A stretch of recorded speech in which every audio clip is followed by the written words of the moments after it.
versículo 7, ¿quién lo puede leer? Amén. Queridos hermanos, amémonos los unos a los otros, porque el amor viene de Dios. Y todo el que ama ha nacido de Él y lo conoce.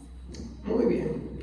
En lo que estamos estudiando, porque al final, no sé, por extrañas, no creo que sean coincidencias, pero por extrañas razones, lo que estamos estudiando en Corintios, primera carta de Corintios en capítulo 13, y lo que estamos estudiando los atributos de Dios, y en este ciclo de Dios bueno, ¿no se dan cuenta que están yendo en una línea? Y al final creo que los dos voy a terminar en un solo día, ¿no? Pero están yendo paralelo, estamos estudiando el atributo del amor y por otro lado estamos estudiando a Corintios. Entonces el amor, que es un atributo de Dios, es superior a los dones. El amor es superior a cualquier cosa que tenemos. El amor es superior a cualquier situación que tengamos. Entonces, para eso es necesario comprender qué es el amor de Dios. Haciendo una pequeña recapitulación, nosotros ya hemos estudiado cosas que ya deberíamos tener muy en claro en este ciclo, que Dios es bueno. ¿Estamos? Entre esas cosas que ya hemos estudiado, ¿qué hemos visto? A ver, rapidísimo, ustedes mismos. Mientras nos demoremos más nos demoramos en completar lo nuevo. ¿Qué hemos estudiado ya en el ciclo de Dios es bueno? Muy bien. Su bondad. ¿Y cómo defino la bondad de Dios así de simple? Y claro, la bondad es lo que Dios es. Él es la bondad. Muy bien, mire, ya rápido, así nomás ya, nosotros ya estamos entendiendo con estas repeticiones lo que Dios es, ¿no? ¿Cuántas veces hemos entendido que al hablar de la bondad de Dios nos estamos refiriendo a las buenas cosas que Él hace, ¿no? Y no es así. La bondad habla, ya hemos estudiado varias veces, que Él es bueno, no porque nos vayan a nosotros las cosas bien, no porque nos vayan mal. Él es bueno porque Él es, su naturaleza es ser bondadosa. Él es bueno. ¿Estamos? Muy bien. Ahora, el segundo, ¿cuál fue? Benevolencia de Dios. Estamos. ¿Y qué es la benevolencia de Dios? Así como esto lo hemos definido, lo que Dios es, punto. Él es bueno por naturaleza, Él es bondad por naturaleza propia, sin necesidad de hacer algo, Él es. Entonces en la benevolencia, ¿qué cosa vemos ahí? Lo que Él hace.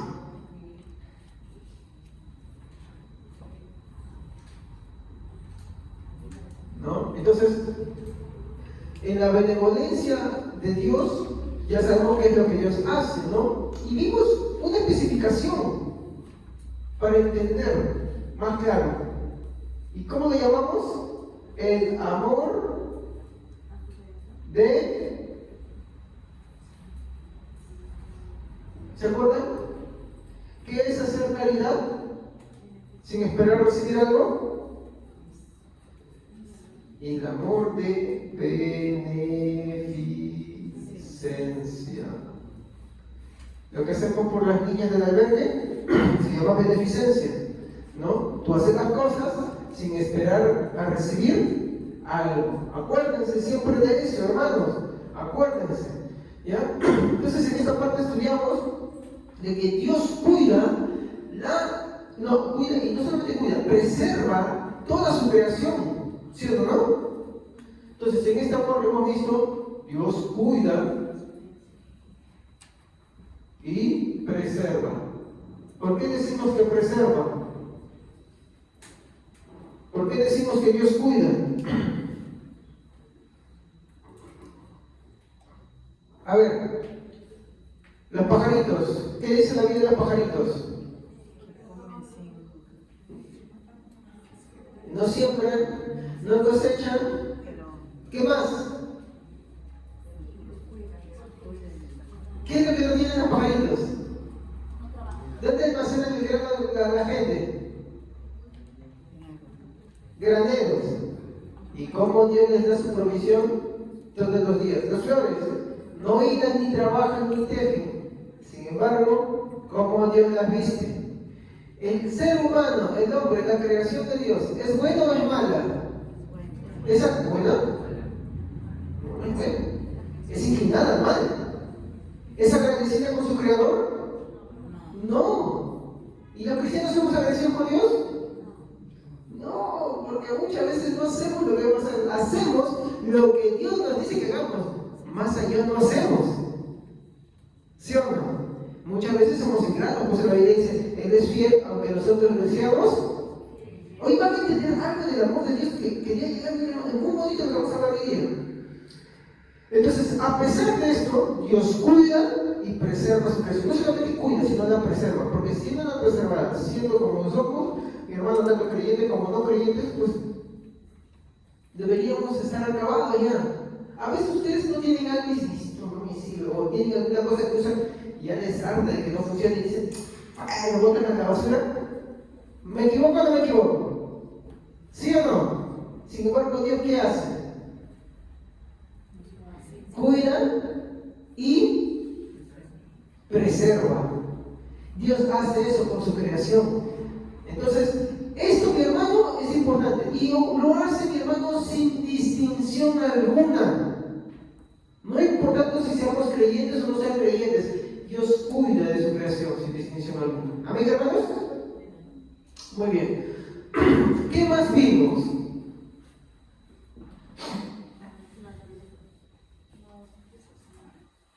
La semana pasada lo vimos.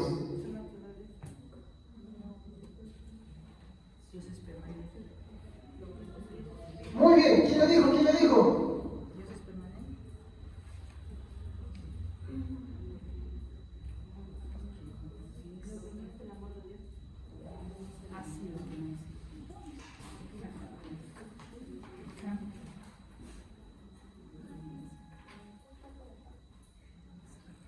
¿Qué dice?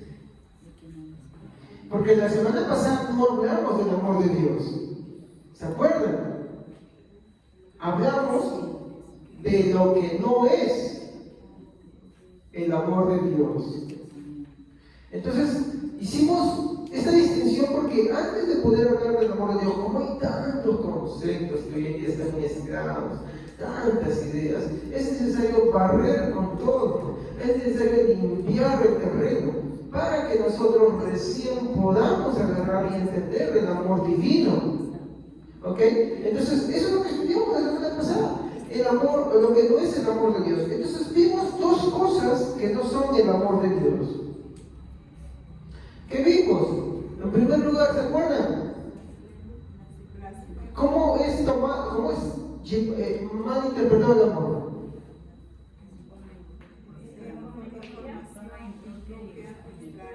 Claro, pero hablamos de dos cositas. No, ese es el resultado de esas dos cosas. Que se convierte, el amor es convertido en blasfemia y herejía. La primera que vimos es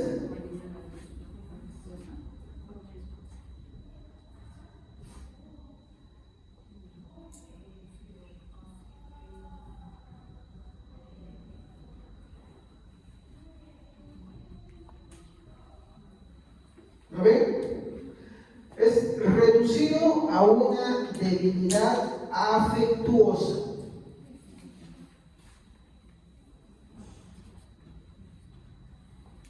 Esa es una mala interpretación de lo que es el amor de Dios. ¿Cómo es esto de que es reducir una debilidad afectuosa? Bueno, esto es básicamente, como he puesto acá, reducir el amor de Dios a un tipo de entendimiento. Esto básicamente surge por no entender un atributo que es la simplicidad de Dios. ¿Qué es la simplicidad de Dios?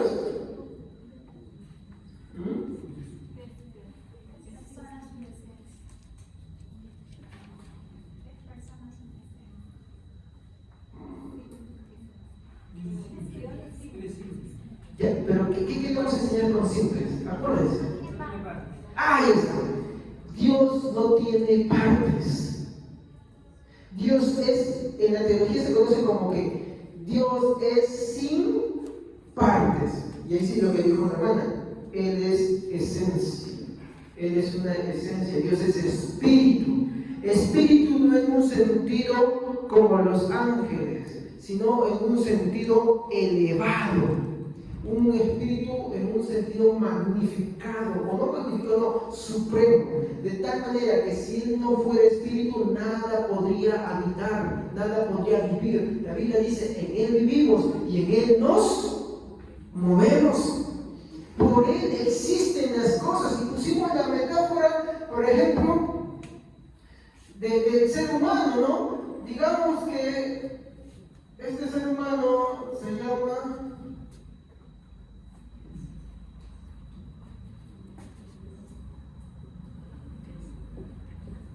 se llama Jamie, ¿ya? Jamie dentro de su cuerpo tiene inquilinos, ¿sabían ustedes? ¿Cómo se llaman esos inquilinos? ¿Lombrices? ¿Quién dijo eso? ¿Ah? Bacterias, virus, no necesariamente nocivos, ¿ah? No son necesariamente nocivos. Por ejemplo, ¿ustedes sabían que tenemos vendidos? Por ejemplo, cuando ustedes le ponen una vacuna, el COVID. ¿El COVID qué es? Un virus. Muy bien, el COVID mata gente, ¿sí o no? Ya. Pero cuando te ponen la inyección, ¿qué te están metiendo? El mismo virus. Pero solamente que ahora, con el fin de que viva, él va a trabajar para ti. ¿Se dan cuenta? Hay bacterias también que hacen. Por así decirlo, también tenemos bichitos dentro de nuestro cuerpo que también viven ahí y que sirven para disolver lo que el cuerpo no puede y se come lo nocivo y te arrojan algo que supuestamente sirve para nosotros o es más fácil para el cuerpo desecharlo. ¿No? Entonces, acá en el cuerpo vamos a ver que hay virus, hay bacterias, por así decirlo, bueno, vamos a decirlo claramente. Así se llaman. Parásitos. ¿Ya? No vamos a hablar de los negativos, vamos a hablar de los positivos. ¿Ya? Positivos. Pero también hay negativos. Los negativos, por lo general, son los que llegan y te matan. ¿Sí o no? Los positivos son los que viven con el ser humano y hasta el día de su muerte están con él. Viven en una armonía de tal manera que le proporcionan ciertos beneficios. ¿Estamos? Pero vamos a un punto. ¿Qué le pasa a Jamie si muere? ¿Qué sucede con ellos? ¿Entienden? Exacto.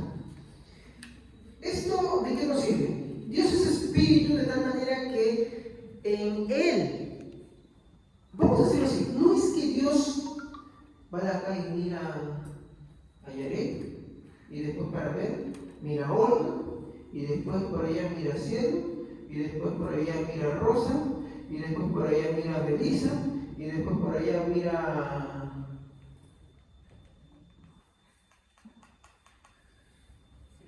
¿Algo más? No, Dios nos ve todo el tiempo. ¿Por qué? Porque en Él estamos.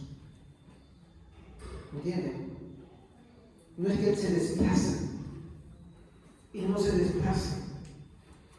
Dice, los cielos y la tierra lo llenan todo. Nada puede contenerlo.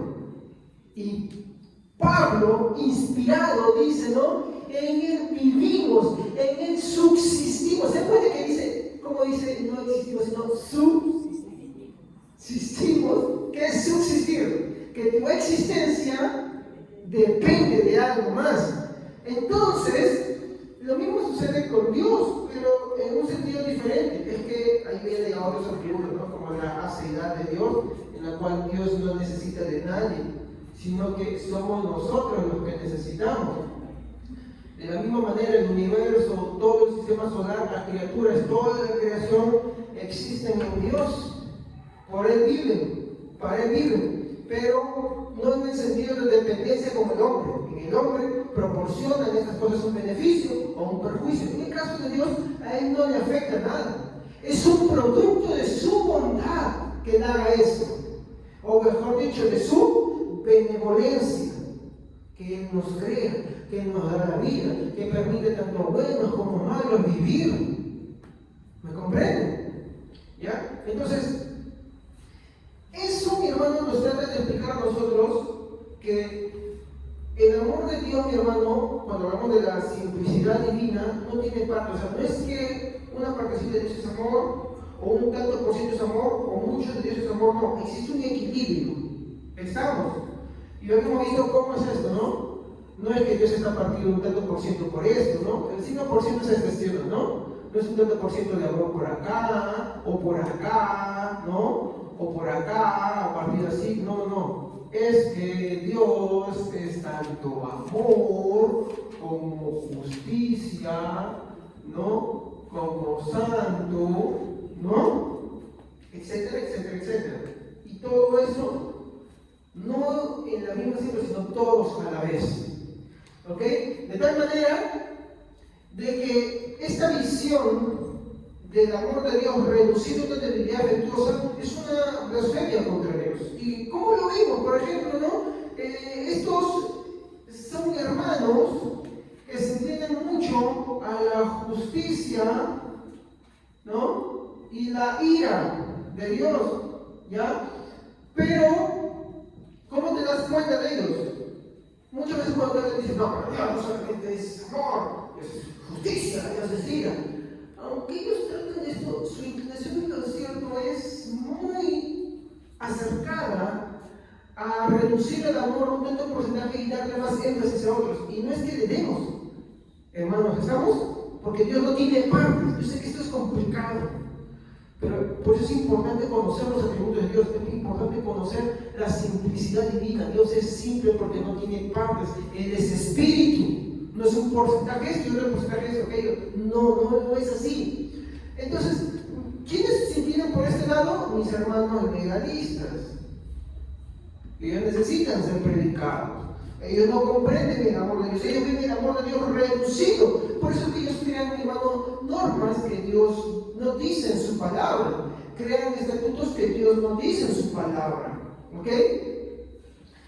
Entonces, ellos reducen, ¿no?, a una debilidad, porque para ellos es una debilidad que las personas crean eso. Y no estoy diciendo que se equivoquen cuando muchos, de verdad, enfocados en el otro extremo que vamos a ver ahorita, están acertando, de verdad, se enfocan demasiado en el amor, pero se olvidan qué es el amor de Dios, porque no lo conocen.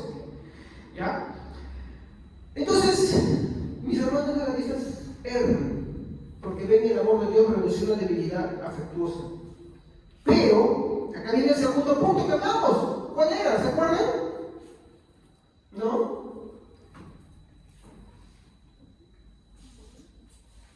¿Se acuerdan? Convertido en indulgencia.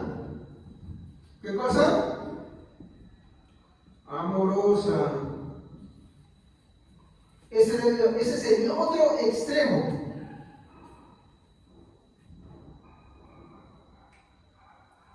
Este es el otro extremo, hermanos. Estos hermanos, cuando reducen, ellos lo convierten, ellos no lo reducen, ellos lo convierten, ¿no? Se repite el mismo problema de desconocer la simplicidad divina, que es un atributo de Dios, ¿no? Hablan del amor de Dios desechando ciertos elementos. Ellos desechan ciertas cosas. Ellos no te lo dicen con esas palabras, pero en su forma de creer lo practican. ¿Y qué desechan ellos? En primer lugar, desechan el arrepentimiento. Si has hecho algo malo, pues no hay necesidad de arrepentirse, ¿no? Tal vez te conoce. Y no es así. De hecho, Juan dice que si decimos que no tenemos pecado, le hacemos ser mentirosos. Pero que si confiesas tus pecados a Dios, Dios es fiel y justo para perdonarnos de toda maldad. ¿Sí o no? Pero no podemos decir que no tenemos pecado. Pero acá ya se convierte en una expresión de arrepentimiento. Bueno, sí, nomás, no hay problema, ¿no? No, ahí arrepentimiento, tiene que haber arrepentimiento, tiene que haber reflexión detrás de las cosas que erramos y fallamos, que son constantes en nuestra vida muchas veces. ¿Ok? Entonces, ¿qué más? Ellos desprecian la santidad. La santidad, y acá voy a aclarar, de Dios. Ellos desprecian la santidad de Dios. ¿Por qué? Porque la santidad de Dios es un objetivo, mi hermano, que debemos anhelar. Y cuando la Biblia, por ejemplo, Pedro dice, ¿no? Sin santidad nadie verá a Dios, es santo porque yo soy santo, porque es lo que la Biblia dice, ¿no? error de malentenderlo es pensar de que nosotros vamos a ser santos por nosotros mismos. Hermanos, no podemos ser santos por nosotros mismos. La respuesta al hecho de que tenemos que ser santos como Dios es santo y que sin santidad nadie verá al Señor, se encuentra en el mismo Dios. ¿Qué dice la Biblia? Santifícanos en tu verdad. Tu palabra es verdad. Santificado por el lavamiento de la palabra. Entonces, ¿quién es el que santifica? Entonces, ellos ya no enfatizan la santidad de Dios. ¿Por qué? Porque ellos dicen, bueno, ya, pues ¿cómo es así? Entonces, uno en el arrepentimiento le pide a Dios de esa santidad. En el arrepentimiento, ¿a quién se dirige? A Dios. Y esa santidad, entonces deben ser objetivos que en nuestra vida está. Y ahí viene la dolorosa vía que afrontamos a los cristianos. Vemos lo que Dios pide, vemos lo que Él requiere de nosotros y analizamos nuestro caminar.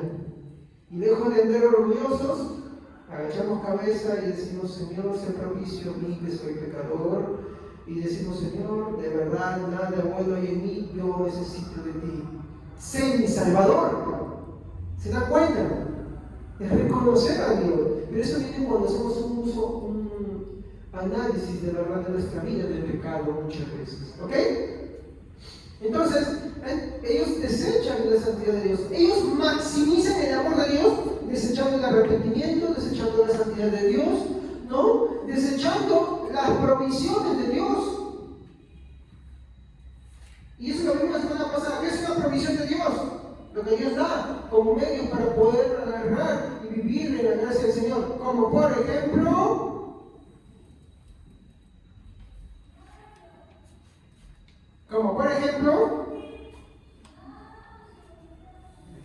la iglesia. Ellos son personas que dicen, bueno, yo creo en Dios, yo necesito congregar. Pero hace falta leer mucho Hebreos 11 en todo su contexto.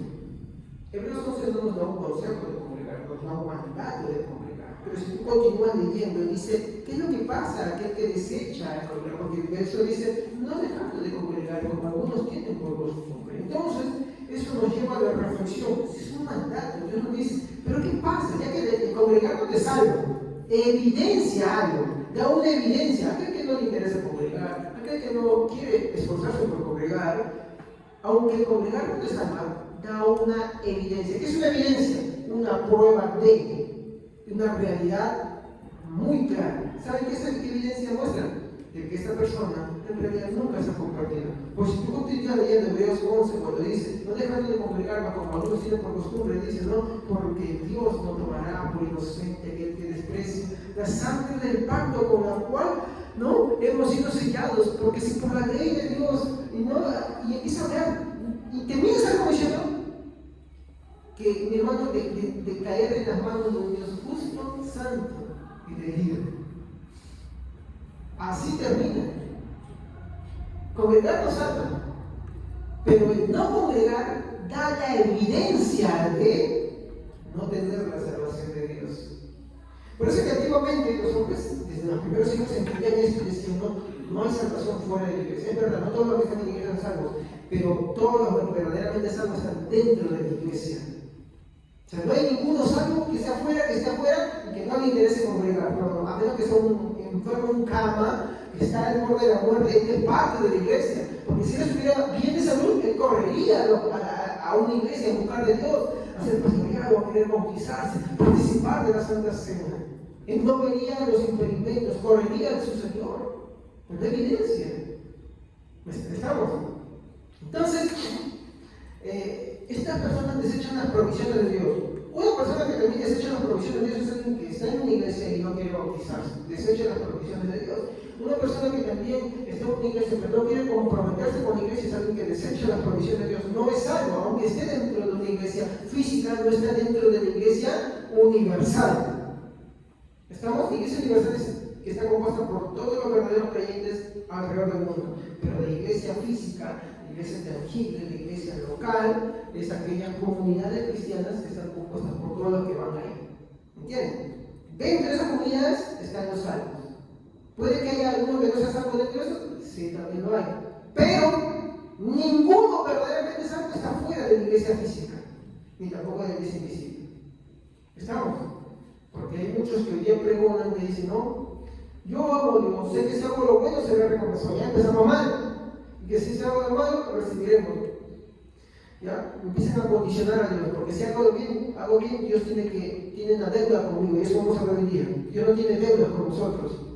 Entonces, ellos dicen, yo no estoy en mi iglesia, y pueden tomar algunos pretextos, como dicen que te roban la plata, que te roban el tiempo, que lo que quieren es enseñarse de ti. No.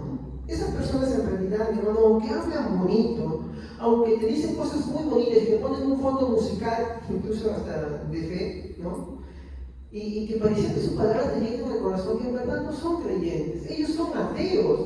Ellos dicen creer en Dios, pero desprecian a Dios. Y es como les tomé el ejemplo la semana pasada. Imagínate que tú tienes tu hijo y delante de ti se comporta bien, pero a tus espaldas habla peste. Dice, mi papá es esto, mi papá es aquello, mi papá es otro, mi mamá va así, no la puedo soportar, mi mamá esto. No, vive de ti, toma sus beneficios de ti, pero te desprecia. ¿Me entienden? Te desprecian, sí. Lo mismo sucede acá, mi hermano, en la realidad de hoy en día. Ustedes no tomen oído nunca a una persona que desprecia congregarse, que desprecia la iglesia.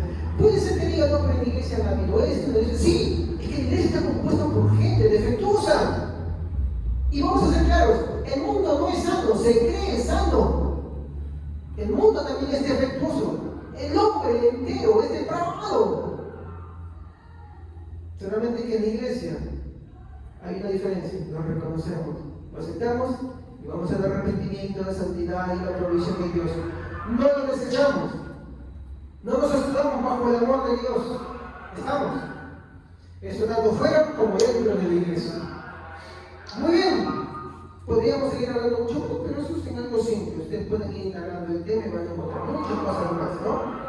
Entonces, como resumen, ¿qué hemos dicho, no? Estas personas, ¿no? Dicen, el amor no es todo y no se requiere de más. Bueno, tiene razón en una cosa, el amor no requiere de más cosas, pero no lo es todo.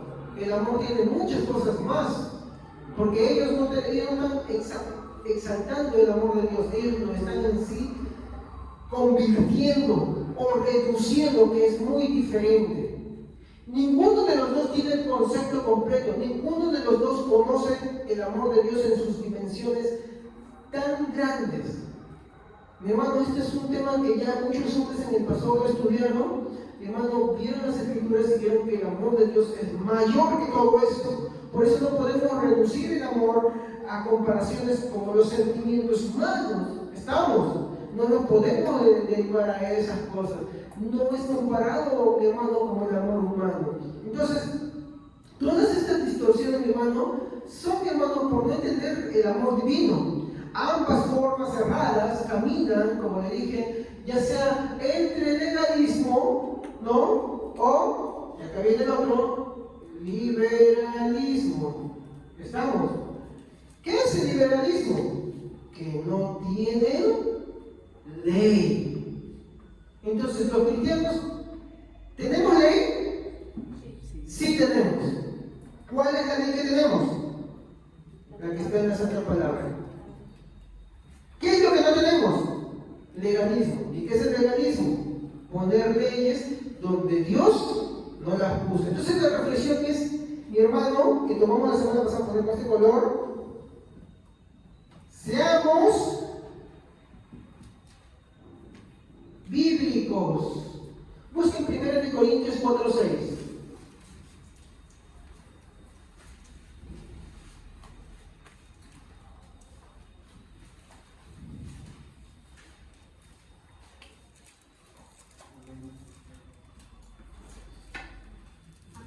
Pero a estos hermanos lo he presentado como ejemplo en mí y en Apolo, por amor de vosotros, para que vosotros aprendáis a no pensar más de lo que está escrito, no sea que por causa alguno os envanezcáis unos contra otros. Muy bien. ¿Qué nos dice? ¿Qué nos está invitando el texto, hermanos? ¿A qué nos invita el texto? Está escrito. Pero nos manda algo. A no pensar. A no darle a nuestra cabecita más allá de lo que está escrito. ¿Qué quiere decir? Que lo que está escrito debe ser nuestra norma. Y lo que no está escrito, no debemos pensar más allá. Yo le dije, mis hermanos legalistas, es verdad, ellos necesitan de Dios, son hermanos, pero necesitan de Dios. Y tú debes predicarles, sin vueltas, sin ir a esto, no predicarles. ¿Por qué? Porque ellos no entienden. O el que así me sabe decir, yo también no me enseñaron, si yo creía que era así. Yo decía, esto es santo, pero esa santidad reposaba sobre mí, de lo que hacía o dejaba de hacer, y por ende también la salvación, ¿no? Entonces, la reflexión para estos dos puntos de vista es no pensar más allá de lo que está escrito, ¿no? Por ejemplo, vamos a ver, siempre está chocando más con la mujer que con los hombres, ¿no? Por ejemplo, una hermana que piensa que no puede ponerse pantalón es pecado. En otros no es salva. Escuchen el diablo, hija del diablo, de la serpiente. Se pinta como la serpiente, maquillaje. No es como aquí. No. Jezabel, los aretes. No te pongas taco, mira cómo danzan así bendición.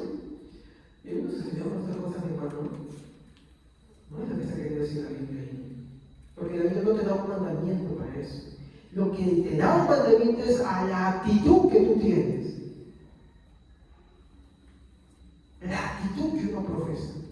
Pastor, entonces me vamos a la iglesia, no, hay que entender la diferencia entre, eso es lo que les comentaba en parejas de ¿no?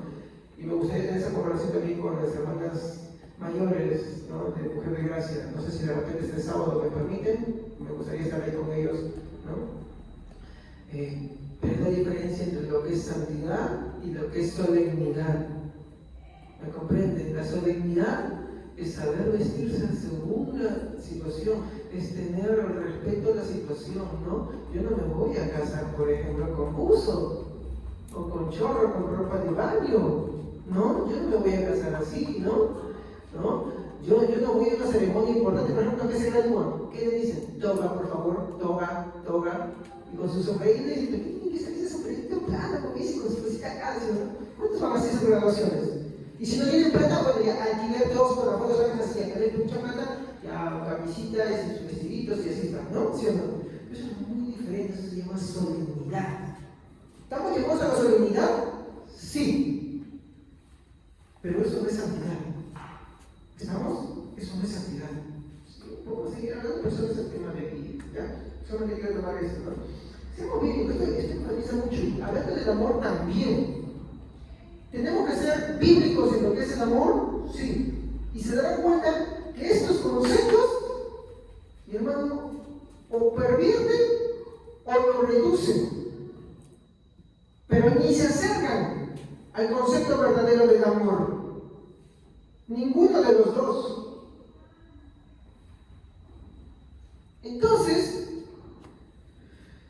tenemos que ser personas centradas. ¿Centradas en qué? En las escrituras. ¿Estamos? Tenemos que ser personas centradas en las escrituras. Estamos llamados a eso. Seamos bíblicos, hermanos. Yo veo a veces que hay hermanos que se están metiendo hermano legalista y le tienen temor, les tienen miedo. No hay que faltarles al respeto, son nuestros hermanos. La Biblia dice, ¿cómo hay que hablar con ellos? Con respeto y mansedumbre, con misericordia, pero no vender tus principios. Y veo hermanos que tienen mucho miedo. No, hermanos, tú tienes que tener confianza, valor y seguridad en las escrituras y predicarles. Porque si no, tampoco los amas de verdad. ¿Estamos?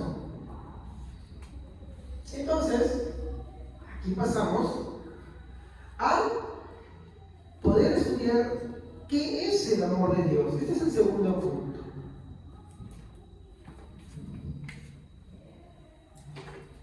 Y vamos a ponerlo como una pregunta.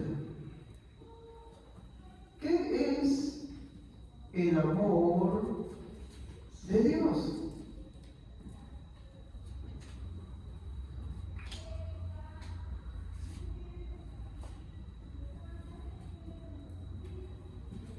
es el amor de Dios. Ah, ya, claro, obvio, sí, hermanos, para hablar con un hermano legalista y un hermano liberal, tú tienes que conocer mucho de Biblia. Porque la conversación puede irse en temas de, no, sí, terminar en cosas malas, como discusiones, que a eso no estamos llamados. Pablo exhorta a Timoteo a no perder el tiempo en conversaciones, dice, ¿no? Necias que se tuercen, ¿no? Dicen discusiones, en otras versiones dicen, ¿no? Porque podemos pasar a discutir y eso no está bien. Entonces, para evitar esas cosas, ¿qué tenemos que hacer? Estudiar mucho la palabra. ¿Y alguien, mi hermano, dijo, sí, tenemos que estudiar mucho la palabra? Y sí, tenemos. Yo conozco ahorita unas cosas, ¿creen que no conozco? No, cada vez que estoy estudiando entiendo algo más, digo, wow, esto no lo sabía, esto no lo conocía, que la palabra de Dios dice. ¿Ok?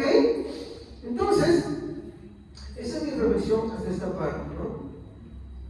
Cada vez te das cuenta que los conceptos los voy reduciendo más, ¿sí o no? Porque se supone que tenemos que ir aprendiendo, ¿no? No podemos repetir todas las veces en una semana, ¿ya? Entonces la próxima semana esto ya está muy chiquito y ya van a decir, sí, esto es aquello, así, entonces para poder ir pasando al siguiente punto.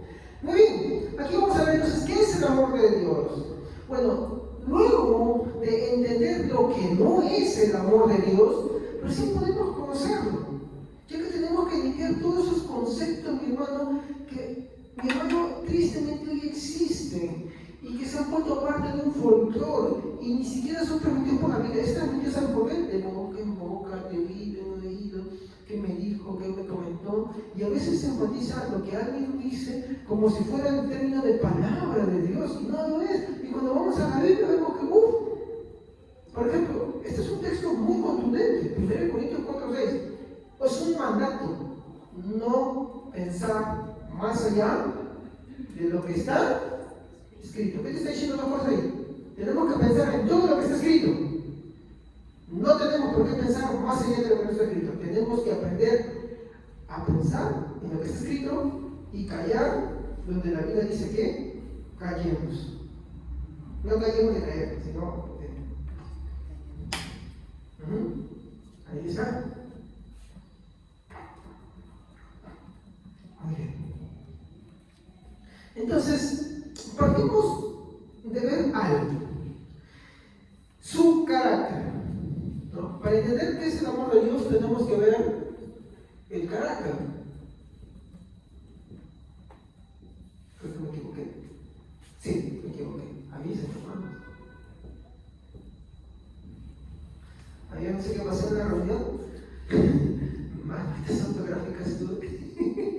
No me decía, no, oye, se equivocó en palabras, no sé qué me pasó. Ya es la edad, ya. Es la edad. Sí. 22 años, 8 años, 7 años, no, cuidado, 50 años, estoy viejo, de verdad. Y ustedes también. Y ustedes también. Ustedes también, hermanos.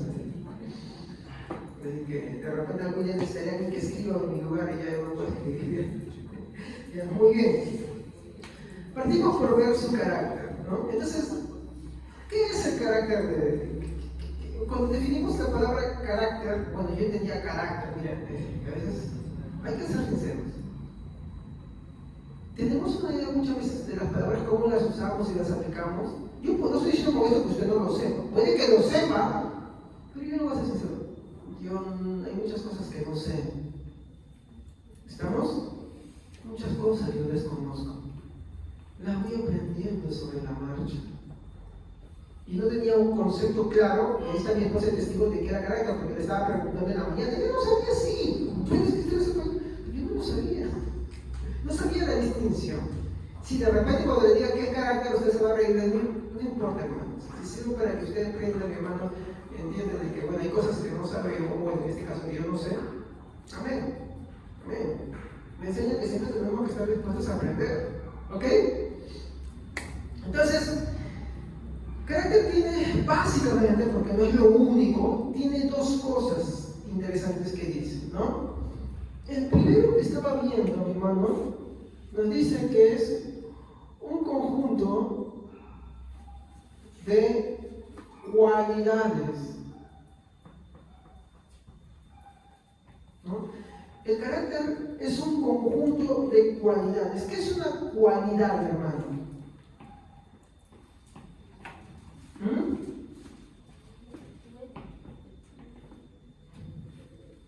¿Alguien tiene diccionario ahí? ¿Qué es una cualidad?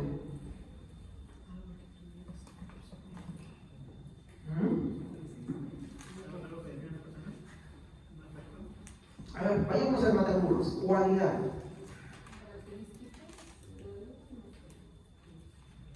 Características que describen algo. Características de su naturaleza. Por ejemplo, yo pensaba antes que carácter estaba solamente relacionado con ser muy renegón. Y ahorita, bueno, ¿qué carácter tiene? Más que todo eso, ¿no? Pero son cualidades de la persona. Las cualidades son esas características que las personas tienen. Es el conjunto de todas ellas. Pero no es lo único, mi hermano. Es, en segundo lugar, ¿no? Está dentro del mismo periodo separado, ¿ya? Nos habla de la naturaleza que distingue. ¿Saben qué es naturaleza, no? Hemos hablado mucho de eso, ¿no? Sí, perdón. Para que estén despiertos. Perdón, me estoy equivocando. Bueno, sí, ¿no? ¿Dónde está el borrador? Acá me faltó algo. Es naturaleza propia que distingue. ¿Ya? Ok. ¿Que distingue de qué? De los demás. Entonces, cuando hablamos del amor de Dios, hablamos de su carácter. Su carácter de amor que tiene lo distingue de todos, de toda su creación. Vamos a poner acá. Ahora, hermanos, como les dije, esto no me lo estoy inventando, hermanito. Usted puede agarrarse un celular. Ya lo van a encontrar así. Diccionario de guerra, así. Cuando hablamos del amor de Dios, como les dije, no podemos querer comparar su amor con el amor humano. ¿Estamos? Miren, eso no es Biblia, pero ya de por sí, como dijo Pablo, cada palabra tiene un significado. El valor del significado de las palabras que dice Corintios 14. ¿Qué nos dice? Que su carácter es único, es diferente. Tiene ciertas cualidades, virtudes que van a caracterizar a ese amor y que lo van a llevar a un grado superior. Y que por esa razón nosotros no podemos querer comparar el amor que nosotros profesamos, tenemos, con el amor de Dios. ¿Estamos, hermanos? Entonces, primera reflexión acá. No comparemos el amor de Dios con cualquier expresión que nosotros podamos tener. Más bien lo que debemos hacer, ¿qué cosa es? Imitar el amor de Dios. Y para poder imitar, ahí tenemos que ir a la palabra de Dios. Un hermano, justo mientras que yo estaba hablando, sacó una conclusión. O sea, que yo puedo tener profecía, yo puedo incluso mirar lo que la gente me puede decir. ¡Oh, wow! ¿Qué es esto? Y si no tengo amor, voy a parafrasear lo que digo. ¿Soy del diablo? Pues sí. Porque Jesús dijo, ¿no? El hermano Pablo de Dios se me pasó. Si lo tienes, puedes esperar algo. Si lo encuentras, te dije que la semana pasada me ayudé con ese texto. Vamos de acá porque siempre se me va. La Biblia dice, hablando de Jesús, miren, Jesús dice, en el día posterior muchos vendrán a mi nombre y me dirán, Señor, Señor, en tu nombre hicimos proezas, expulsamos demonios, hicimos sanidad, hicimos etcétera, etcétera, milagros, todo eso. Y la Biblia dice, apartados de mí, hacer maldad, nunca os conocí. Ahora sí. Deuteronomio 13. Puede darse el caso de que un profeta o alguien que predice el futuro mediante sueños aparece entre ustedes y te anuncia una señal o un milagro. Si la señal o el milagro que te anuncia sucede y te dice, sigamos a otros dioses que tú no conoces y adorémoslos, no debes escuchar las palabras. Es que el Señor tu Dios te está probando para saber si tú amas al Señor con todo tu ser. Yo me pregunto algo. ¿Dice la Biblia ahí que alguien que de repente está haciendo algo no sea que suceda? ¿O qué dice? Que Dios permite que sí suceda. ¿Y por qué permite que suceda? Para probar. Para probar. ¿Para qué se plano? Para probarte tú mismo.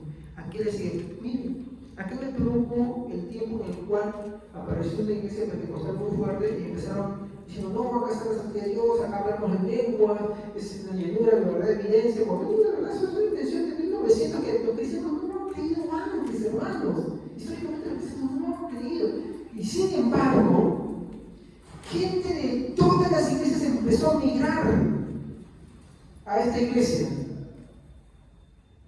¿Qué seguían ellos? ¿A Cristo verdaderamente? No. Miren lo que te dice. Voy a repetirlo, por favor. Puede darse el caso de que un profeta o alguien que predice el futuro mediante sueños aparece entre ustedes y te anuncia una señal o un milagro. Si la señal o el milagro que te anuncia sucede y te dice, sigamos a otros dioses que tú no conoces y adorémoslo, no debes escuchar sus palabras. Es que el Señor tu Dios te está probando para saber si amas al Señor con todo tu ser. Ahora, lean la versión Reina Valera. Y le voy a notar algo que de repente algunos se van a ir para atrás. Sí.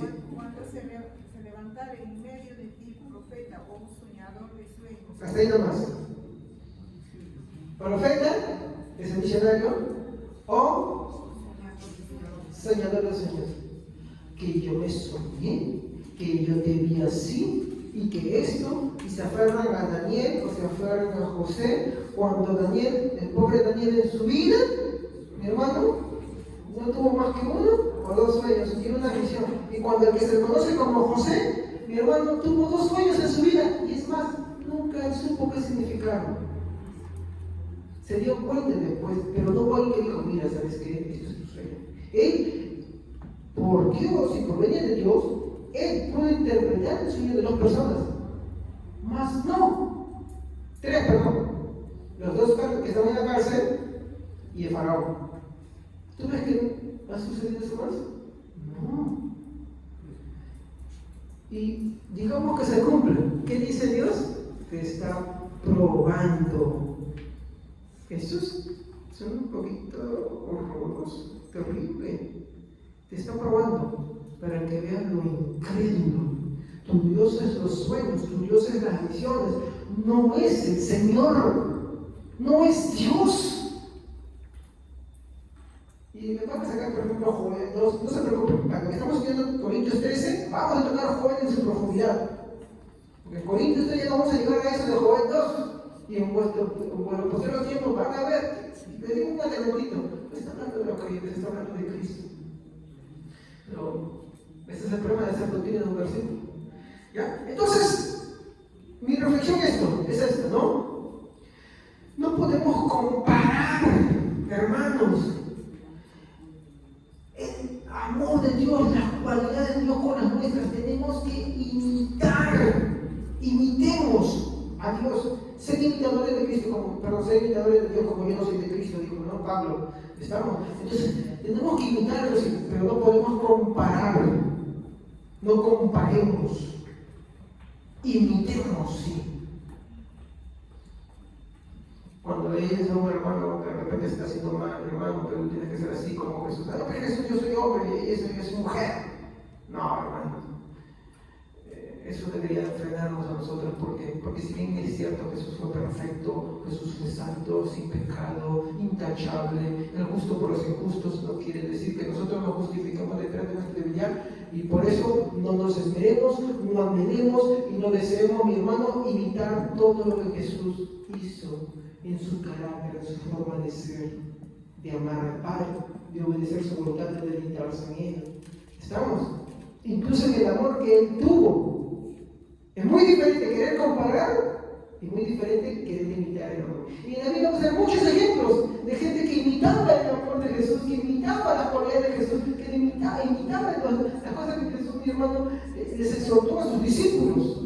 ¿Estamos? Muy bien. Entonces, muy bien.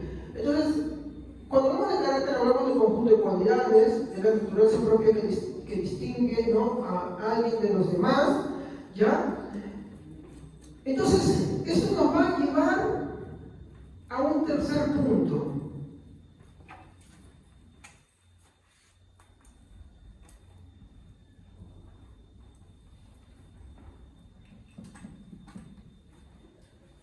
El carácter divino. O sea, el amor de Dios, su carácter. ¿Cómo será el carácter del amor de Dios? ¿Cuáles serán esas cosas que lo distinguen, que no lo hacen como lo que el ser humano tiene, practica o profesa? ¿Cuáles son esas cosas que lo hacen tan especial, único y que deberíamos imitar?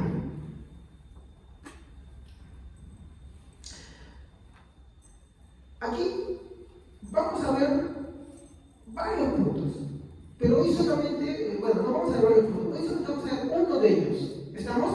El siguiente punto lo vamos a dejar para la siguiente semana. Entonces, aquí vamos a ver,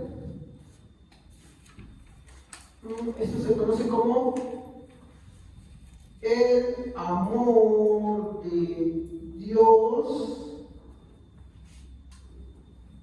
inherente. Ay, hermano, porque vamos a ver por qué es inherente. Hermanitos, tomen atención a esto porque esto es muy importante. Aquí empezamos a entender, o vamos a empezar a entender, hermano, cómo es que el amor de Dios se diferencia totalmente de todas esas concepciones que hemos tenido hoy en día, mi hermano, tan contaminadas, mi hermano, por el humanismo. Humanismo es que todo gira en torno al hombre, y todo lo que produce el hombre, todo lo que sale del hombre, ¿no? Entonces hacemos las comparaciones. Entonces, inherente, cuando hablamos de inherente, hablamos de algo que es esencial y permanente de un ser, que no puede ser separado por ser parte de su naturaleza. No puede sacar esto de Dios. Tú no puedes decir que Dios no es eso, como estudiamos la semana pasada. Y algo que me llamó la atención, estoy hablando del diccionario, no depende de algo externo. Me gustaría, por favor, que si alguien tuviera un diccionario, se diera un momentito de ver de que lo que le estoy diciendo es así. En la última sección de lo que es inherente, dice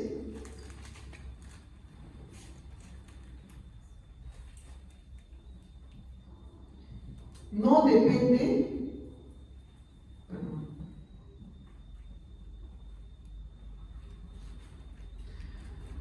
de algo externo.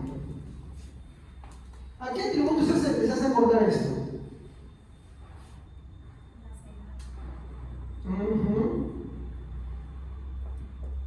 ¿Qué es la seidad de Dios? Que Dios no tiene necesidades. Dios no depende de nada ni de nadie. Hablaba con un católico por las redes sociales, sigo hablando con él hace 3 días, ¿ya? Y yo me dije que me sentaba a hacer esto, bueno, empecé a hablar de los atributos de Dios porque me hablaba mucho de María, y me reventaba la cabeza con María esto, María aquello, María nos escucha todos. Cuando tú haces eso, le digo, estás hablando de Dios y dándole a María cualidades y atributos de Dios. Por ejemplo, te voy a decir algo, me gustaría que me respondas. ¿Qué es la seidad de Dios? Te espero, le dije. Y en la mañana me responde, me dice. Entonces, ¿Dios no necesita de nadie? ¿Dios no necesita de María? ¿Dios no necesita eso? ¿Quién ha dicho? ¿Saben cuál es el problema de las personas? Bueno, ¿cuál es el problema de todos que tenemos? Es que no conocemos los atributos de Dios. Como no conocemos, me dicen, no, pues es inversión protestante. Mira, revisa tu catecismo y te das cuenta que dice lo mismo. Que Dios no necesita de nadie. A ver, tampoco es su catecismo. No digo que todo lo que hay catecismo está bien de ellos, ¿no? Pero se entiende la sociedad de ellos que Dios no necesita de nadie. Que Dios no tiene necesidad de nadie. ¿No? Entonces, le dije, y me dijo, pero entonces, ¿por qué no? Bueno, es que acá tenemos que ver lo que es la soberanía y la supremacía de Dios. Investígalo y seguimos hablando. Y le quiero pedir para hablar un poquito más fluido porque para ti no se puede hablar mucho, te da un límite. Pero ya le puse la curiosidad. ¿Y de dónde partió? De conocer los atributos de Dios, hermanos. Por eso es importante que conozcamos los atributos de Dios. La gente no conoce quién es Dios, no conoce cómo es Dios. Entonces, por eso muchas veces no podemos predicarles. Y nos enfrascamos en discusiones de horas y días y días y días y días. Y interminables que al final se terminan convirtiendo en bronca. Y no debe ser así. ¿Amén, hermanos? Muy bien, entonces, inherente es que no depende de algo externo, que es parte de su propia naturaleza y que no puede ser separado de él. Esto es diccionario. ¿Estamos? Entonces, lo que decimos con esto es que no hay nada en los objetos de su amor. Por ejemplo, objetos de su amor de Dios. Nosotros. No hay nada. No hay nada que pueda provocarlo.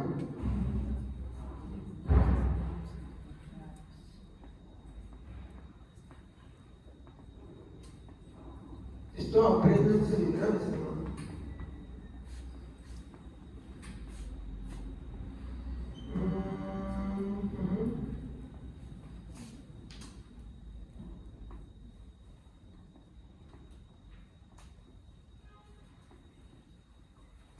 No hay nada en los objetos de su amor. Escuchaba una vez una mujer que decía, ¿no? Señor, en mi iglesia, ¿qué has visto en mí para que tú me des tu gracia?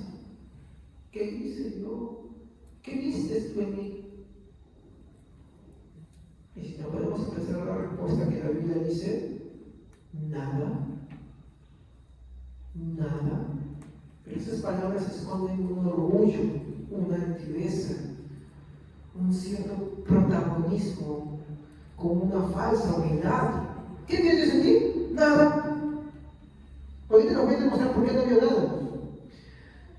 Entonces, aquí empezamos a entender ciertas cosas. No existe nada que pueda, cuando yo digo pueda, ¿qué estoy diciendo? Estoy afirmando un imposible. No existe nada que pueda provocar su amor. A ver, ¿qué hablamos de provocar? ¿A qué nos definimos con provocar? Causar. Usamos más esa palabra en el sentido de la cólera, ¿no? Tú me provocaste a esto. O en el tema de la seducción, tú me provocaste a esto. Tú provocas, ¿no? Que estamos diciendo de que hay una causa externa que provoque una situación. ¿Estamos? En este caso, cuando entendemos de que no hay nada en los objetos de su amor, no existe nada que pueda provocar su amor. Usted no se me ama, mi hermano, ya, si se equivocó, los autores se escriben peores. Ya. No existe nada que pueda provocar, Santa Cruz, ya lo veo. De cerca no se ve bien. ¿Ya? No existe nada que pueda provocar su amor. ¿Estamos? No existe nada. No hay nada. ¿Qué más entendemos por esto? Que no hay en la criatura que pueda atraerlo o impulsarlo.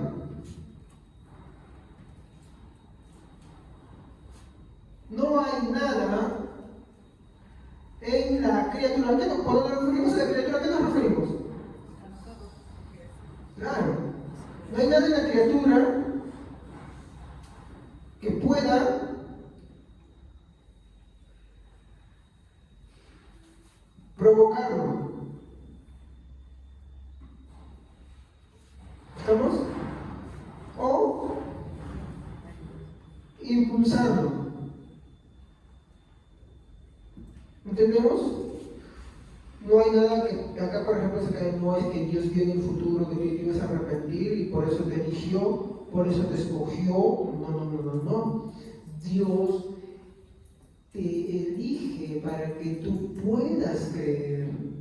De por sí, ya cuando hablamos del amor de Dios, del amor inherente, que esa es parte del carácter, de la descripción de su amor, ya vemos que hay una elección de Dios, de que ya hay una forma por la cual nosotros pudimos creer, y no es que nosotros creímos y por eso, como él vio en el futuro que íbamos a creer, entonces por eso dijo, mira, ¿sabes que Cristian va a creer? Por eso yo lo voy a amar. No. ¿Qué dijo él, por ejemplo? No, Cristian no tiene nada por lo cual yo puedo amarlo. Lo voy a amar porque yo soy Dios. Y sucede con todos, sí, con todos es así. Con todos, ¿qué veo en mí? Nada. Si soy consciente, no tengo razones por las cuales Dios pues haya querido amarme. O que algo que haya hecho un mérito, que digamos, oh, mira Javier, ¿qué hizo? Por eso lo voy a amar. De hecho, esto nos lleva a una herejía, una blasfemia contra Dios. Más que no es una blasfemia, sí es una blasfemia. Una blasfemia contra Dios. Ahorita se los voy a decir, ¿ya? Entonces, quedémonos con esto. Voy a borrar esto, mi hermano, porque esta es la recapitulación que hemos tenido la semana pasada. Yo empiezo como en el colegio, ¿no? Empiezo a escribir un poquito bonito y después empieza a ponerse feo mi letra. Más feo, más feo.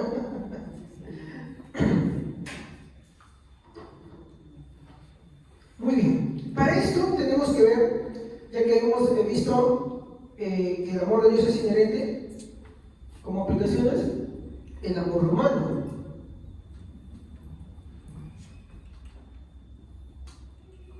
¿Ya? El amor humano. Entonces, el amor que una criatura tiene por otra es producido por algo. ¿Es verdad o no? Seamos conscientes. El amor humano, su amor, es impulsado por el amor a otra criatura. Acá es diferente con el amor inherente. Mientras que en el amor inherente no hay nada en los objetos de su amor, no existe nada que pueda provocar su amor, no hay nada que en la criatura que pueda provocarlo e impulsarlo. En el amor humano sí existe. Sí existe.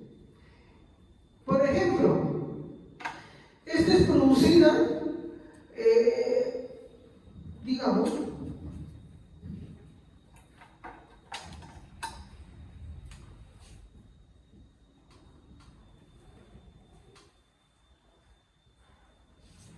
en el hijo.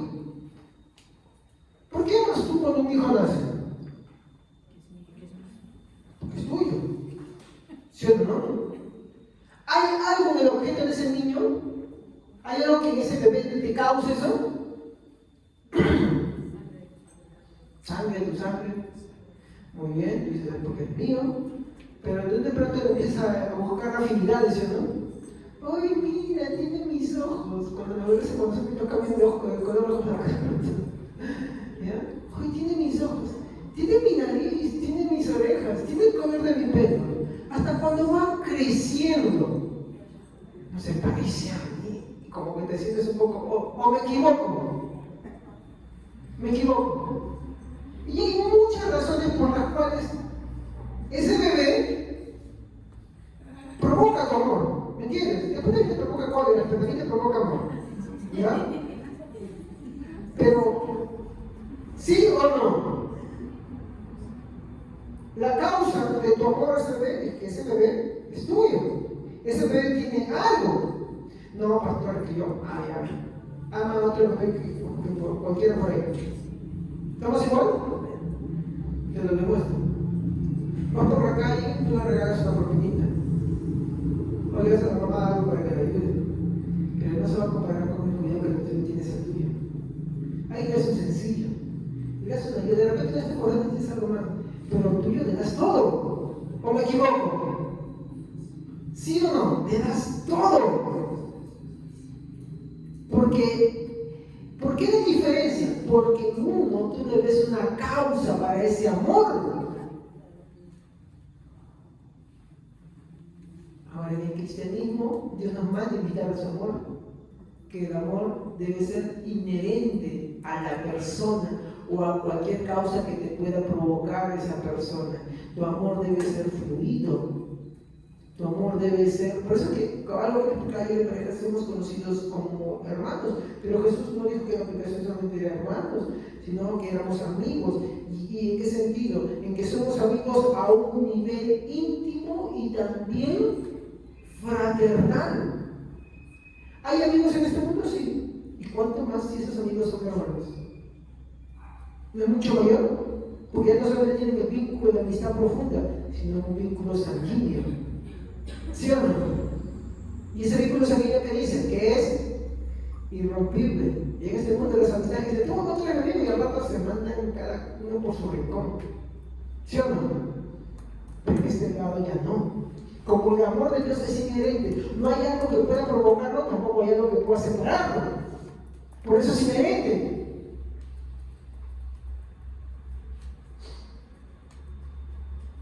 Otra causa, por ejemplo,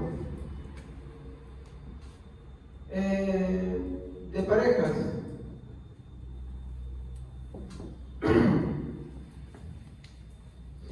Tú cuando le dices a una chica, ay, cómo te quiero, cómo te amo, amorcito, amor mío. Especialmente cuando se casan también. Especialmente, dije especialmente, no dije únicamente, por si acaso. ¿Por qué lo hacen? ¿No? No me conoce. Pero ¿hay algo a ti en esa persona que te gusta o te atrae? ¿Sí o no? Hay algo. Hay algo. ¿Verdad? ¿Cómo sería antiguamente? No, antiguamente tú no escogías, antiguamente te casas y el amor venía después. Y la verdad que era mejor. Era mejor. ¿Por qué? Porque el padre decía, no, antes que tú me escojas mal, yo te escojo bien mejor. ¿Ya? Yo te escojo bien mejor porque yo soy más objetivo. Yo ya sufrí esta etapa. Entonces te escogía.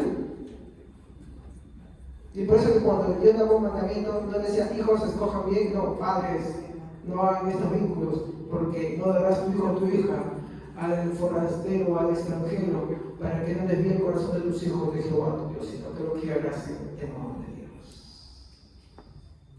¿No? Si ese amor a primera vista no existe. ¿Por qué es impulsado si es amor a primera vista? Que no es amor, hay que ser sincero. Es impulsado o es causado por algo que tú ves que te agrada, no sé, te gustó cómo es, cómo te habla. Hay gente que es así, ¿eh?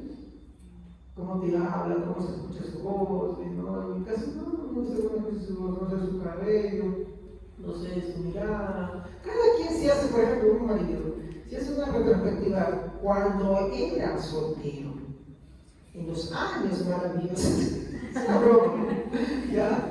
Se acordará por qué se enamoró, ¿ya? Y por qué se la jugó, por así decirlo, y se fijó en esa persona. Y dijo, bueno, no, contra viento, marea, lo que el mundo me diga, no me importa, es así, y ya, y tra. Y va a acordarse que había cosas. No se les ve ideas de cabeza, no sé cómo te hablaba, y era que te casas y te dices, oye, pero ¿por qué no eres así conmigo? Es que eso ya fue. Pero, ¿qué quiere decir? Que había una causa. La chica sí también es lo mismo con los hombres. No sé, algo te agradó, algo te llamó la atención, ¿no? Algo hubo, algo. De repente ya no lo ves, está muy lejano, en un lugar muy lejano, pero ahí estaba en ese tiempo, ¿no? ¿Qué quiero decir con esto? Que el amor de pareja es provocado por otra causa más. ¿Estamos? Es provocado. Es provocado. Entonces, vemos ahí que el amor humano es provocado por muchas cosas. Sin embargo, el amor de Dios no. Estamos. El amor de Dios nos impulsa no solamente a amar a aquellos que hemos nosotros escogido para nuestra vida, sino amar a todos nuestros hermanos sin distinción alguna. Estamos llamados a imitar ese amor. Ese es el punto al que tenemos que llegar. Entonces,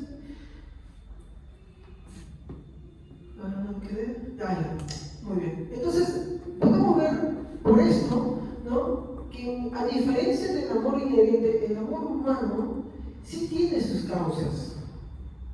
Pero cuando venimos a los pies del Señor, cuando entendemos cómo el amor de Dios ha sido con nosotros estamos llamados a replicar ese amor en nuestra vida y no quedarnos solamente con el amor al estilo humano. ¿Estamos? Por ejemplo, le doy ejemplo a Jesús. ¿Saben ustedes que les conté la semana pasada que en una ocasión, cuando traían niños, ¿no? A los pies de Jesús. Los discípulos lo botaban, ¿sí, no? Y no es que Jesús tuviera un buen concepto también de los niños. Jesús usa muchas veces alegoría para él para referirse a cosas muy malas que la gente hace, ¿no? Cosas vacías, vanas. Pero en ciertas ocasiones, hablando de otro sentido con los niños, de cómo debe ser una persona y cómo es que ellos van al cielo, les dice, ¿no? No, el reino de los cielos es de ellos, y no se lo impidáis, ¿no? Y venían algunos para que Jesús les imponga su mano por ellos y los discípulos no querían, y Jesús reprende a ellos, ¿no? Y muchas veces nosotros somos así. Amamos a los nuestros, pero no somos capaces de amar a los demás. No somos capaces de acoger a otros niños bajo nuestro cuidado. No replicamos eso. O por ejemplo, cuando somos creyentes de la iglesia y nada más. Y no replicamos ese amor, no para chismear, no para cambiar de lo malo, sino para hablar de lo bueno. Qué bueno sentarse y compartir la palabra de Dios, que crean, que se diviertan solamente también. Sí, no cayendo en chismes, claro. Si es un chisme, entonces sí reprende, ¿no? Pues no, si es chismoso, lo reprende, ¿no? También, ¿no? Si ese es el motivo de la reunión, está qué mal. Pero estamos llamados a eso, pero a veces venimos a la iglesia, nos vamos a la casa de Dios y no hay nada más. Y como que ser sociables con nuestros hermanos, compartir con ellos, como que nos repele. Y no debe de ser eso tampoco. ¿Ya? ¿Por qué? Porque no tiene que haber una causa en el mundo para que a ti te nazca eso. No tiene que haber una causa. Muy bien. Entonces, aquí podemos ya ver, ahora sí, no es el único. El amor inherente es solamente una de las cualidades del amor de Dios. ¿Estamos? Es una. Hay más. Entonces acá podemos ver el amor de Dios inherente aplicado.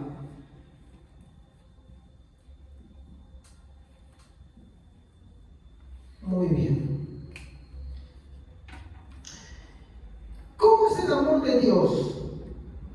En primer lugar, es gratuito. Alguien te entró en la entrada cuando viste la iglesia y dijo, ese que más me entré, pero paga tu entrada. Como dice ese amor, ¿no? Ese amor te cobra. No, que ya te cobran la entrada, pero ya te sentaste, te pasan en el folio, y a media hora te pasan en el folio. Y para ver un milagro, pasa en el folio. Y si quieres pasar un poco la manta santa, pasa como en el folio también. Pasa. Por todo te cobran, te sale más caro. Ni prenda, par, te cobran así. No sé si existe eso todavía. Pero para todo te cobran. Primero, que el amor de Dios es gratuito, ¿no? Es que no te cuesta. No te cuesta. Es espontáneo también. Es que surge de él. No hay algo en ti que lo cause. Y esto es lo que me agradó. Vale. Es inmotivado. ¿Qué es que sea el amor de Dios inmotivado? Que no tiene motivos.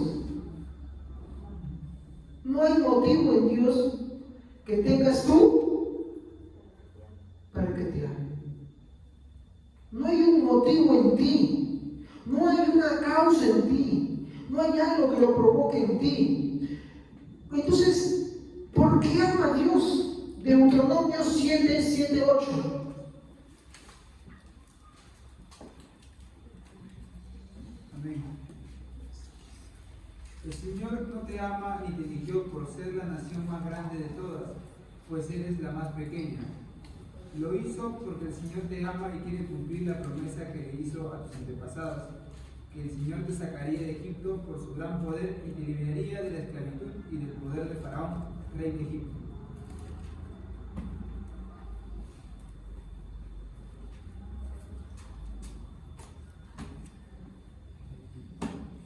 Esta es la causa de que Dios ama. No está en la criatura. ¿Saben dónde está? su voluntad. Cuando hablamos de su voluntad, hablamos de su soberana voluntad. Entonces, Dios ama por su soberana voluntad. Esa es la única razón de amar de Él, que reside en su soberana voluntad, no en ti. ¿Estamos? Un ejemplo, una persona que ha vivido toda su vida haciendo lo malo, y en el último instante de su vida es vuelto a Dios. ¿Qué hizo para que sea amado Él? Nada. Ejemplo, el ladrón al costado de la cruz de Cristo. ¿Qué está algo para que le dé? ¿Saben cómo colgaban antes a las personas? Según que habían pecado, por ejemplo, si habían robado dinero, en el costado le ponían las monedas que habían robado. Entonces, cuando veía la cruz, inmediatamente veía alguna costadita y decía: ah, esta es la causa. Murió por ladrón. Ahí se dan cuenta por qué cuando Jesús murió le pusieron una placa. ¿Por qué lo mandaron a él según la placa? ¿Cómo? Porque se creía rey. Esa placa no estaba puesta por las puras. Era la causa por la que lo mataron. De eso lo acusaban. Era la acusación que los fariseos dieron contra Jesús, por la cual pretendían ellos provocar la ira, ¿no?, de Pilatos, ¿no?, y por ende de César. ¿Por qué? Porque decían: bien, se cree rey, y la causa que está yendo encima de ti. Si no tenemos rey, nosotros solamente rey tenemos César. Recuerden sus palabras, ¿no? Y por eso pusieron ahí eso. Entonces, hermanos, ¿qué hizo este hombre? No hizo nada. No hubo mérito ahí. Dios ama a los suyos, o mejor dicho, Dios ha amado a los suyos desde la eternidad. Por lo tanto, no hay nada en la criatura que lo provoque, según de Timoteo 1:9.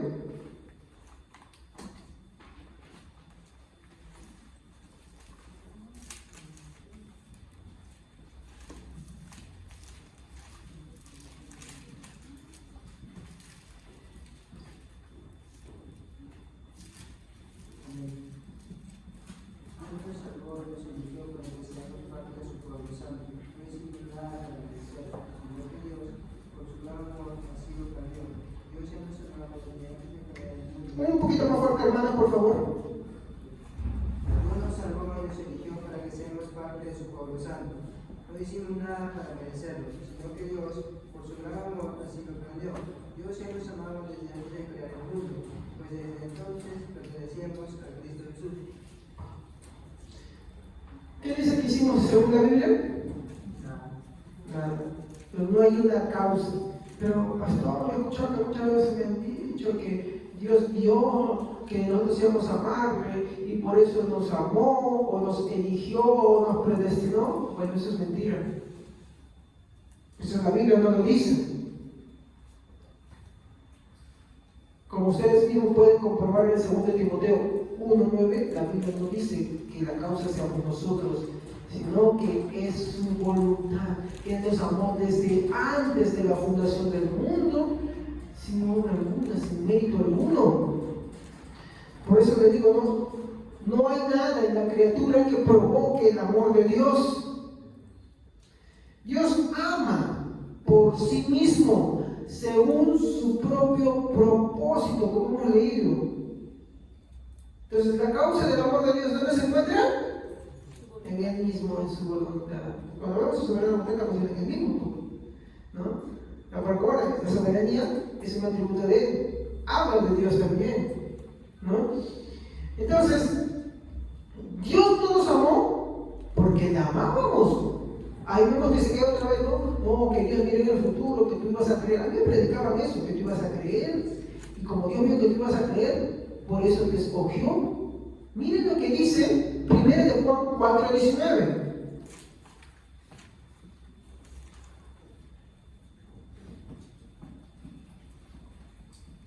Primera de Juan 4:19.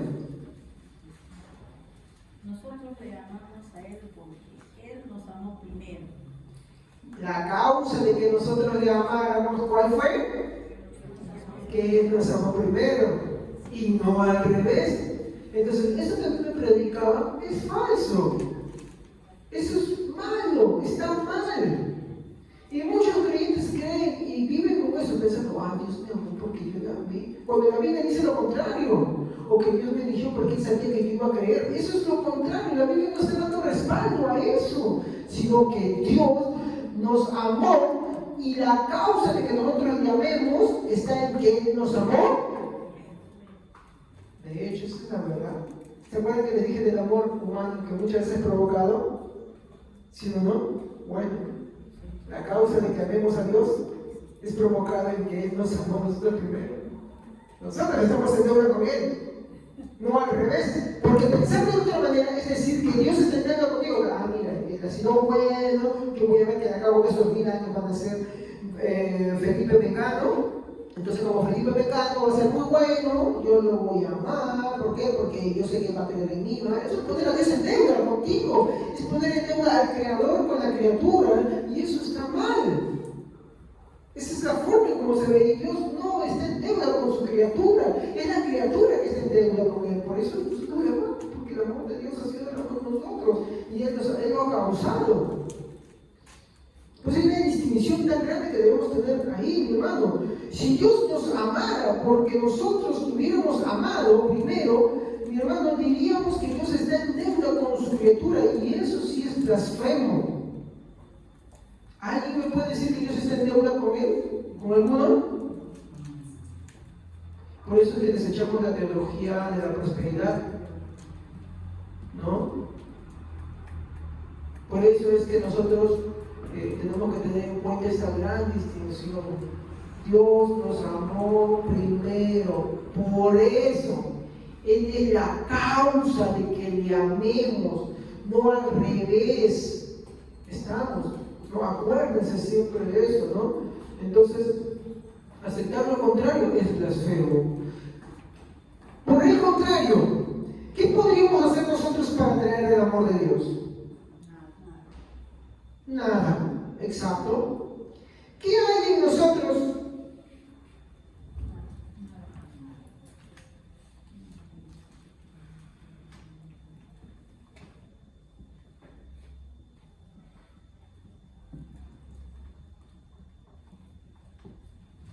¿Qué hay en nosotros? ¿Hay algo en nosotros que atraiga, que provoque a Dios? ¿Qué dice la Biblia? ¿Saben qué hay en nosotros?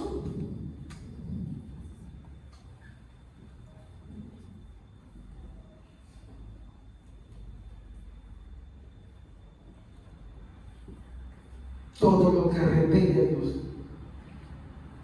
Eso hay en nosotros.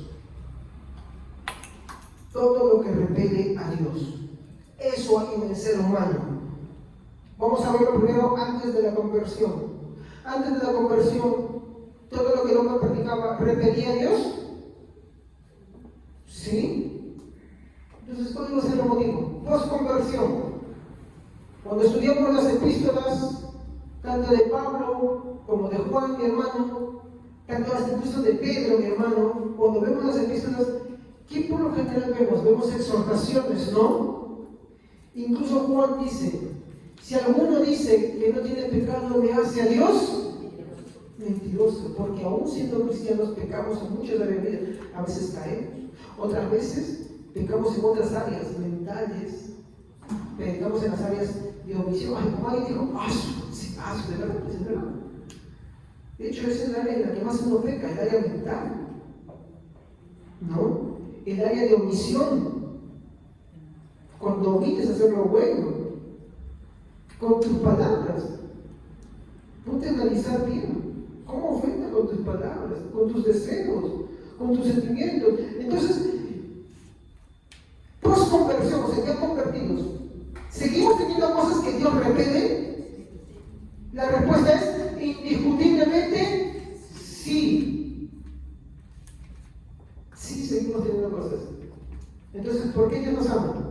Porque la causa del amor de Dios se encuentra en Él mismo, en su soberana voluntad, en Él mismo, en su decreto. ¿Se dan cuenta? Y cuando vemos nosotros, sí, no estoy con estas cosas, pero le pido a Dios, ayúdame, Señor, esto yo no puedo. cuenta de la deuda tan grande que tienes con Él y que nunca podrás pagar. Y solamente te queda ¿qué cosa? Corresponder al amor que Dios ha puesto. Y si no corresponde a ese amor, quiere decir que el amor de Dios en ti. ¿Y cómo es ese amor correspondido? Hijitos, ámense los unos a los otros, porque el amor es de Dios. Todo aquel que no ha nacido de Dios no ama a su hermano. El que aborrece a su hermano no es de Dios, sino es del diablo. ¿Se dan cuenta? Entonces, todo lo que Dios le repele, pecado, vamos a empezar por él, depravación. ¿Qué es depravación? Que todas nuestras inclinaciones tienden para el mal, ¿sí o no? Pensamientos, obras, siempre con algo contaminados y siempre tienden para el mal. ¿Qué más? Corrupción. ¿Qué es corrupción? Tú recibes algo bueno, tú recibes algo que hacer, y muchas veces lo corrompes. Por ejemplo, cuando hablamos de corrupción, los funcionarios no dicen, hacen licitaciones, ¿no? Por ejemplo, ya, digamos, no estoy diciendo que es así, no voy a decir eso. Por ejemplo, cuando alguien hace una licitación con una empresa para que haga veredas, entonces busca una empresa y de paso busca cómo ganar para hacer. Dices, eso se conoce muchas veces. No estoy diciendo que lo hagan siempre, pero por lo general eso sucede. O por ejemplo, cuando a ti te están dando el vuelto, mira la corrupción, cuando te están dando el vuelto y la casera se equivocó y te dio 1 sol o 5 soles y tú lo ves, acá está la depravación, acá está el pecado, pero aquí está la corrupción. ¿Cómo es la corrupción? Porque uno dice, Dios me bendijo. Cuando encuentras dinero en la calle, ¡uy, qué bendición de Dios! Ya también, eso fue bendición para ti, pero fue desgracia para otro, ¿o no? ¿O me equivoco? Y vamos a ver eso en todas las áreas de nuestra vida. Entonces, hay algo en nosotros para amar y para que Dios nos, digamos, una palabra como debe de ser, como para que Dios esté en deuda con nosotros y nos ame. La respuesta es no. Hay todo lo contrario en nosotros. No hay una causa en nosotros para que Dios nos ame. No le existe. Él nos ama. Y eso debemos tener en cuenta. Por eso Pablo decía, Dios me amó. Él nos ama por su propia voluntad. Y eso es lo que debe hacernos reflexionar siempre en todo nuestro andar, ¿no? En toda nuestra forma de vivir. Debe ser como, no sé cómo pedirlo, como si fuera esa marca que está ahí en nosotros constantemente, que nos haga reflexionar cada vez que no hacemos bien las cosas, cada vez que le fallamos a Dios, cada vez que empezamos a pervertir las cosas, cada vez que empezamos a irnos en la depravación, hermano, que eso es constantemente. Eso debería traernos a la reflexión constante, e ir al arrepentimiento, e ir a aquel Señor para que nos ayude y nos dé de eso, porque Santiago dice, todo lo perfecto y toda la dádiva procede del Padre de las alturas. El amor de Dios procede de Él. Pidamos de ese amor para practicarlo con nuestros hermanos, así será. Vamos a ver. Padre, te damos gracias en esta mañana por tu palabra. Te pido que se quede en nuestros corazones. Ayúdanos a comprender esta primera característica, Señor, de tu amor, porque ya hemos limpiado